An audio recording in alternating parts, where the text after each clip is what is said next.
Hi guys, it's me Charmise, aka Professor Morency, and this is part 1 of module 2 for proper preparation. And these are some things that I just want to quickly talk to you all about for preparing for public speaking. So I promised y'all a dry erase board. This sign says proper preparation prevents poor performance. What would poor performance look like in public speaking? Getting up there and not being aware of your topic, getting in front of your audience and not being the subject matter expert, getting in front of an audience and not being able to properly pronounce sources or names, getting up in front of your audience and saying, I didn't know, or having those extremely long pauses that say, I'm not prepared. I'm not well versed on the topic that I'm speaking of. I wrote this speech and I never looked at it, and now I'm speaking to an audience. So that to me would be a poor performance. So I'm going to talk to you all about 5 different things that you can do to prepare mentally, physically, written, rehearse wise, and then just the day of. So can you hear the baby? Mentally, things you could do to prepare are to have a realistic approach to your speech. I know a lot of times, a lot of the anxiety that people have is my topic going to resonate with the audience? Are people going to listen to me? Are people going to like my speech? Let's be super clear. If you have 20 people in your class, 10 people in your audience, is your actual audience the entire group? Absolutely not. Most people are going to be on their phone. Most people are not going to care what you're talking about. If you reach one person, you've done your job. So go into any speaking engagement, any type of,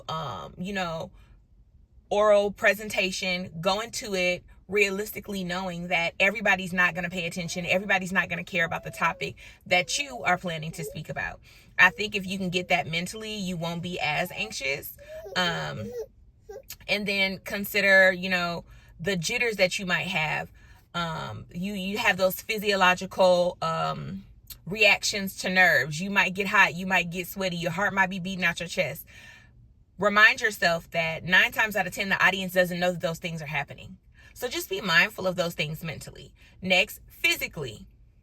Don't get in front of that audience looking a fool. And when I say looking a fool, I mean you're the person that everybody's looking at. Make sure that your physical appearance looks presentable. Before you even open your mouth, people are judging you, and it's super important to have the appearance of a presenter.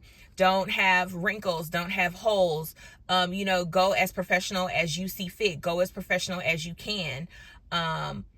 Also consider that certain things in your physical appearance can be a distraction to your audience. A lot of times I see people wear hats. That's a no. Can I see your eyes? I have locks. I have students who have the locks in front of their face. Baby, stop.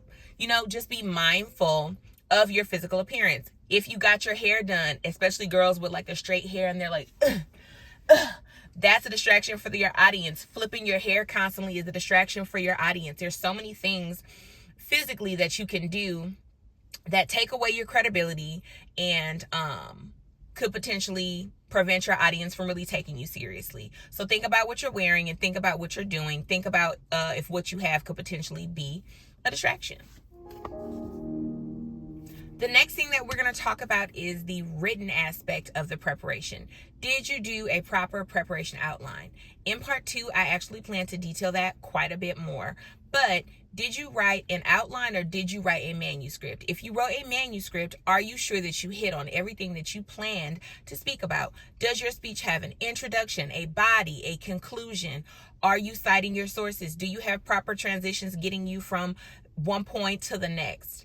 A preparation outline is all the details of what you are saying in your speech.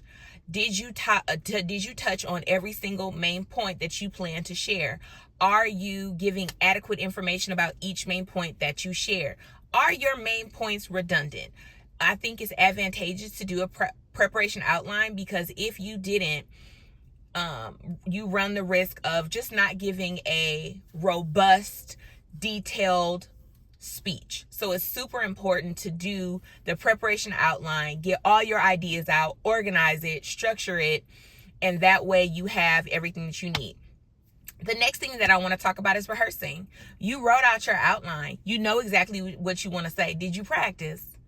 Did you rehearse in front of family? Did you rehearse in front of the mirror? Did you do the backward facing camera, record yourself and go back and watch? Are you looking at your mannerisms? Did you meet your time requirement? Did you go over on your time? It's super important to rehearse your speech so that when you get in front of your audience, you kind of know exactly what you're going to do. If you look a little stale, you can liven it up a bit. If you present in front of your friends and family and they give you feedback, you now have an opportunity to ensure that you take their critiques to heart, and then you can make those modifications before you get in front of your audience and potentially embarrass yourself. Okay. Last thing is the day of and your notes. The day of the speech, going with positivity and an open mind. And if you do have to use notes, I think it's important not to use a full manuscript. If you use a full manuscript, you run the risk of not engaging or making eye contact at all with your audience. That's what you don't want to do. Note cards are for short and brief notes and delivery cues for you. So a couple brief notes, a couple words to keep you on track, not read verbatim, not look down for the whole duration of your speech. Your notes are to keep you on track. And then those delivery cues let you know if you want to walk the room, use your hands, pause, breathe. But notes are notes. Notes are not a manuscript.